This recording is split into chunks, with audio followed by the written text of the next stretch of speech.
ताहिर भाई का दोस्तों मेरे को पता लगा, और उस दिन बात भी हुई मेरी। वो अभी मेरे को नहीं पता उस पर क्या बोलना है क्या नहीं, बट बहुत ऐसा भाई बुरा लगा, देखो जेन्युइन बता रहा हूँ, क्योंकि मेरे साथ भी बहुत रहे वो। और पता नहीं क्यों क्या हुआ, बट ठीक है। मतलब मेरे को नहीं पता यार क्या बोलना है इस बारे में, और मैं उस चीज़ के बारे में नहीं बात करना चाहता। मेरे को नहीं आइडिया, क्योंकि कुछ भी, और फिर मेरे बोलने की वजह से अगर कुछ भी गलत वे में इंटरप्रेट हो गई चीज़ें तो गलत हो जाएगा। मेरे को नहीं पता, तो उस बारे में नहीं बात करते हम लोग, ठीक है। मेरे को नहीं समझ आ रहा मैं कहाँ से स्टार्ट करूँ, आप लोगों को क्या चीज़ें बताओ क्या नहीं।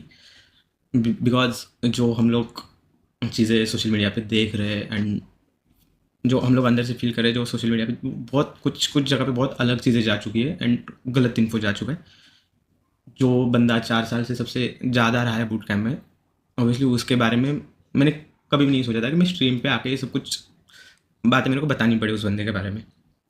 और मतलब मेरे में उतने गट्स भी नहीं है कि मैं आप लोगों को इतना सब कुछ बता दूं, क्योंकि हम लोग उस स्टेट में नहीं है गाइस। आप लोगों को बता दूं, ताहिर का अंतिम संस्कार जस्ट अभी 1 घंटे पहले हो चुका है उसके अपने घर में। एंड आप लोग ये पिछले 2 दिन में जो भी कुछ कुछ लोग मतलब जिनको पूरा इन्फो नहीं पता था, उन्होंने बहुत कुछ एलिगेशंस मिस इन्फो पास कराए, जो कि बहुत गलत है उसकी फैमिली के लिए, हम लोगों के लिए। उसकी फैमिली ने मतलब बहुत सफ़र कर रही है गाइस।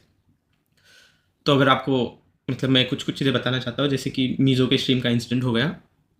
वो टाइम पे ताहिर जस्ट बूट कैम्प में आ चुका था बाहर से, उसके दोस्त उसके रिलेटिव एंड उसकी मम्मी कश्मीर से उसके घर से बूट कैम्प आ चुकी थी। उसके दोस्तों ने उसकी मम्मा को इन्फॉर्म कर दिया था कि आंटी ऐसे ऐसे ताहिर थोड़ा सा स्ट्रेस में है एंड वो स्टेबल नहीं है, तो आप प्लीज़ आ जा, मतलब मुंबई आ जाना। तो उसकी मम्मी तब बूट कैंप आ गई थी उसको मिलने के लिए। तब तक हम लोगों को गाइज ज़ीरो इन्फो था किसी भी चीज़ के बारे में, क्योंकि जैसे ताहिर हम लोगों के साथ रहता है बूट कैंप में, आप कुछ वीडियोस ब्लॉग्स देख लेना, वो एकदम जैसे नॉर्मल इंसान होते हैं वैसे था। उसने 1% भी हमको कभी ऐसे जाहिर नहीं करा कि वो किसी ऐसे स्टेट में उसकी हालत ख़राब है, ऐसे कभी उसने फील नहीं होने दिया। उल्टा बूट कैंप में सबसे ज़्यादा रहने वाला ताहिर था। सबसे ज़्यादा अपनी बॉडी की केयर या डिसिप्लिन में ताहिर रहता था। 10 अच्छी चीज़ें वही बता देता था लोगों को कि डिसिप्लिन सारी चीज़ें। तो हम लोगों ने कभी भी नहीं सोचा था कि उसके साथ ऐसा कुछ हो सकता है कि वो किसी ऐसे स्ट्रेस में जो उसको अंदर से ही खाया जा रहा है। तो जब ताहिर बूट कैम्प में आ गया गाइस, जब उसके दोस्त रिलेटिव्स ने उसको बूट कैम्प लेके आए रात को, वो टाइम पे एक्चुअली मीज़ो का स्ट्रीम चालू था। तब तक हमको कुछ भी आइडिया नहीं था कि ताहिर के वो कौन सी सिचुएशन में है। जब वो बूट कैंप आ गया तब उसके दोस्त और रिलेटिव ने हमको एक ही चीज़ बता दिया कि वो थोड़ा सा अभी मेंटली स्टेबल नहीं है, वो थोड़ा स्ट्रेस में है और वो थोड़ा सा मतलब भाग दौड़ करना, खुद को कुछ करना या किसी को हाथापाई करना, ऐसे वाले इसमें था। तो हमने बस नीचे से एक मैसेज ऊपर पहुंचा दिया था गाइस कि ऊपर सब अपना मतलब अभी जैसे उन लोगों ने हमको इन्फो दे दिया था वैसे हमने वो एक इन्फो पास करा था कि सब लोग अपने अपने रूम में रहना, कोई बाहर मत आना। तो जो आपने जो आवाज़ सुनी मीज़ो के स्ट्रीम पे, वो उसका मेन मोटो ये था कि लाइव चल रहा था, ऑब्वियसली हम लोग नहीं चाहेंगे ना ऐसी कोई भी चीज़ चली जाए, तो वैसा था। तो आप प्लीज़ ताहिर एंड मीज़ो के स्ट्रीम को इंटरकनेक्ट मत कीजिएगा। मीज़ो के स्ट्रीम के टाइम पे ताहिर के साथ कुछ भी ऐसा इंसिडेंट नहीं हुआ। वो जस्ट बूट कैम्प में आया था एंड वो पार्किंग में ही था। एंड जो आपको मीज़ो के स्ट्रीम में जो आवाज़ वगैरह सुनाई दी है गाइज, वो एक्चुअली जब उसका 600 के का सेलिब्रेशन था तो उसके बलून्स वगैरह जो उन्होंने सेलिब्रेशन के डेकोरेशन के लिए करे थे, वो एक्चुअली सेकंड फ्लोर पे ऐसे बाहर थे एंड जब उसके साथ खेल रहा था तो वो फोड़ रहा था, तो वो वैसे वाला था। तो प्लीज़ मीज़ो का स्ट्रीम एंड ताहिर को आप प्लीज़ रिक्वेस्ट कर रहा हूँ मैं, किसी भी तरह से इंटरकनेक्ट मत करना। वो टाइम का कुछ भी एक दूसरे के साथ कनेक्शन नहीं है। मैं प्लीज़ आपको रिक्वेस्ट कर रहा हूँ भाई। एंड देन जब उसकी ये उसकी जब मम्मी आई थी, तब ताहिर मम्मी उसकी मम्मी उसका कज़न ब्रदर आया था, वो लोग नीचे बैठ के बात कर रहे थे। तब तब हमको पता चला, हमको तो गाइस तब तक 0% आइडिया था ताहिर के किसी भी चीज़ के बारे में। एंड ऑब्वियसली कोई अपनी पर्सनल चीज़ें नहीं शेयर करता है, मतलब ऊपर उसके दोस्त वगैरह के साथ करी होगी जो जो उसको क्लोज मानता है। एंड जब उसके घर वाले आ गए, वो एक दूसरे के साथ मिले, उस टाइम पे उसकी मम्मी उसको समझा रही थी, नॉर्मली बात कर रहे, फिर 2-3 घंटे बात कर रहे, हम सब लोग टेरेस पे बैठे। ताहिर एकदम गाइस स्टेबल हो चुका था उसके बाद। नॉर्मली उसने फ्रेश हुआ, उसने खाना पीना खा लिया एंड देन वो बोला कि अमर भाई मैं अभी थोड़ा सा फ्रेश होने के लिए मैं अपने घर जाना चाहता हूँ। एंड उसकी गाइस हम लोग फ्लाइट कर रहे थे कल, मतलब 31 के आफ्टरनून की, क्योंकि ऑब्वियसली उसकी मम्मा बहुत थक के आई थी एंड वो सिचुएशन नहीं था उसका तुरंत फ्लाइट करके, मतलब हम लोग ऐसे नहीं है कि भाई आ गए तो ये लो फ्लाइट और चले जाओ, हम लोग नहीं है गाइस जैसे। एंड वो दूसरे दिन जाने वाले थे, ताहिर ने खुद बोला था मैं घर चला जाऊंगा मम्मी के साथ एंड स्टेबल होके वो बूट कैम्प में रिटर्न आ जाएगा।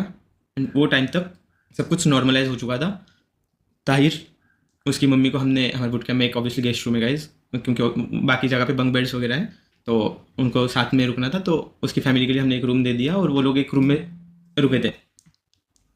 तब हम सब सोने सोने चले गए। किसी को कुछ भी आइडिया नहीं था कि ऐसा कुछ होने वाला है दूसरे दिन। हम सब सोने गए। सुबह उठते ही मेरे को जो नीचे गार्ड रहते वो आके एकदम पैनिक में दरवाज़ा नॉक कर रहे मेरा। हम सब डर के उठे क्योंकि आज तक ऐसा किसी ने कभी बुलाया नहीं था हमको बाहर। तो उसने जैसे बोला कि अरे ताहिर गिर गया, ताहिर गिर गया, ताहिर गिर गया। हमको तो प्रोसेस करने में टाइम नहीं मिला। मैं नीचे चला गया तुरंत, जैसे उसको देखा ताहिर को गिर गया था। हमने तुरंत उसकी मम्मा को नीचे बुला लिया। उसकी मम्मा नीचे आई। तब ताहिर बात कर रहा था हम लोगों के साथ कि उसको मतलब दर्द हो रहा है, वो हॉस्पिटल जाना चाहता है। हमने तुरंत गाइस किसी भी मतलब ऐसा तुरंत ना एम्बुलेंस का वेट करा ना कुछ, हमने तुरंत उसको गाड़ी में डाला। हम हॉस्पिटल लेके चले गए उसको। हॉस्पिटल में लेके जाने के बाद डॉक्टर लोगों ने उसको, तब तक गाड़ी में वो पूरा हम लोगों के साथ बात कर रहा था। हम लोग हॉस्पिटल लेके जाने के बाद डॉक्टर ने उसको देखा, इमरजेंसी में उसको तुरंत अंदर लेके गए, वेंटिलेटर वगैरह लगा दिया। एंड जस्ट कुछ टाइम बाद आके हम लोगों को उन्होंने बोला कि अभी जो भी है मतलब ताहिर नहीं है करके ऐसा। वो टाइम पे गाइस आप लोगों को नहीं बता सकते, एक मम्मी ने अपना बेटा खोया है। हम लोगों को नहीं समझ आ रहा था हम कैसे संभाले, उसकी मम्मी को संभाले, सिचुएशन संभाले, मतलब नहीं, हम लोगों का मेंटल स्टेट नहीं था वैसा। हम लोग भी फर्स्ट टाइम ऐसी कुछ चीज़ें फेस कर रहे थे बूट कैम्प में। एंड ये जो भी इंसिडेंट हुआ है गाइस, ताहिर जब से बूट कैम्प आ गया एंड हम उसको हॉस्पिटल लेके गए, वो टाइम से लेके उसको हॉस्पिटल लेके जाए तक उसकी मम्मी उसका भाई पूरा टाइम उसके साथ थे। जो भी सब कुछ हुआ है उनके आंखों के सामने हुआ है, बस वही लोग प्रेजेंट थे उसके लास्ट टाइम में। सारी चीज़ें सीसीटीवी कैमरा में रिकॉर्डेड है। वो सारा फुटेजेस जो भी लोग बोल रहे हैं इन्वेस्टिगेशन एंड ऑल, वो सब कुछ पुलिस आके प्रॉपर इन्वेस्टिगेट करके सारी चीज़ें पुलिस के पास है। A to Z CCTV footages police के पास है।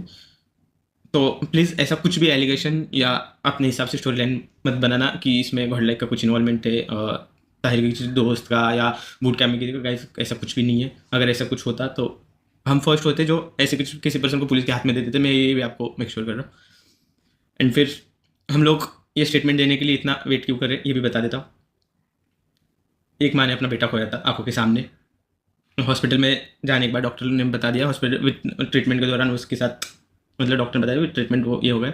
गिरने के बाद उसको मल्टीपल बॉडी इंजरीज हो चुकी थी इंटरनल, उस चीज़ से उसका मतलब डेथ हो गया गाइस हॉस्पिटल में। हम लोगों का बस ये था कि अभी उसकी मम्मी हमारे सामने, उसका भाई भी मतलब हमारी एज का है छोटा, तो हम नहीं समझ पा रहे थे उसकी मम्मी को कैसे हैंडल कर रहे। कोई बूट कैम्प में ऐसा कोई बड़ा नहीं है हमारे कि जिसकी ये सब चीज़ों में कंट्रोल करे वगैरह। हम लोगों ने उसकी मम्मा को संभाला, हॉस्पिटल के सारे प्रोसीजर कंप्लीट कर रहे, पुलिस के सारे प्रोसीजर कंप्लीट कर रहे। और ये सब कुछ करते करते हमको कल पर मतलब रात को उसी 31 रात को 3-4 बज चुके थे। एंड उसका जो भी था उसको हमको घर तक पहुंचाना था, उसकी मम्मा को, ताहिर को। एंड हम सब लोग उसी प्रोसीजर में लगे थे गाइस। तो इस चक्कर में हम लोग ऐसे बाद में आके लेट आके आपको बता रहे अभी उसका जस्ट अंतिम संस्कार हो चुका है ताहिर का। तो मैं प्लीज़ आपको रिक्वेस्ट कर रहा हूँ किसी भी चीज़ से इंटरेक्ट मत करना। ये सब कुछ इंसिडेंट 31 को मॉर्निंग में हुआ है। एंड उसके बाद से लेके अब तक हम लोग पूरी तरह से ताहिर की फैमिली को संभालने में, ये सारी चीज़ें प्रोसीजर करने में, पुलिस हो गई, ये सारी चीज़ों में ही लगे हुए। एंड जो भी कुछ है सब कुछ पुलिस के पास है। एंड अभी मैं आपको एक ही रिक्वेस्ट करता हूँ गाइज, अगर आप लोग कभी भी किसी ऐसे मेंटल हेल्थ में हो या अनस्टेबल फील कर रहे हो, स्ट्रेस में फील कर रहे हो, प्लीज़ अपने आजू बाजू वाले जिनके साथ भी आप शेयर कर सकते हो, चाहे मम्मी हो, पापा हो, दोस्त हो, भाई बहन, प्लीज़ शेयर कर देना। हमने देखा है भाई ये सब कुछ होने के बाद एक फैमिली के ऊपर क्या गुजरता है। नहीं होता ये चीज़ें हैंडल करना इतना ईजी नहीं होता गाइस। तो प्लीज़ आप हमेशा कुछ भी होता है प्लीज़ शेयर कर दो किसी को, अपना ध्यान रखो। एंड इस अभी जो भी सिचुएशन है प्लीज़ गाइस थोड़ा सा प्राइवेसी का ध्यान रखना, ताहिर के फैमिली को थोड़ा सा सपोर्ट करना, उसके लिए प्रे करना जहाँ पे भी रहे गाइस। बस मैं यही चाहूँगा ताहिर जहाँ पे भी रहे हो अच्छे से रहे, अभी बस उस चीज़ के लिए प्रे करना।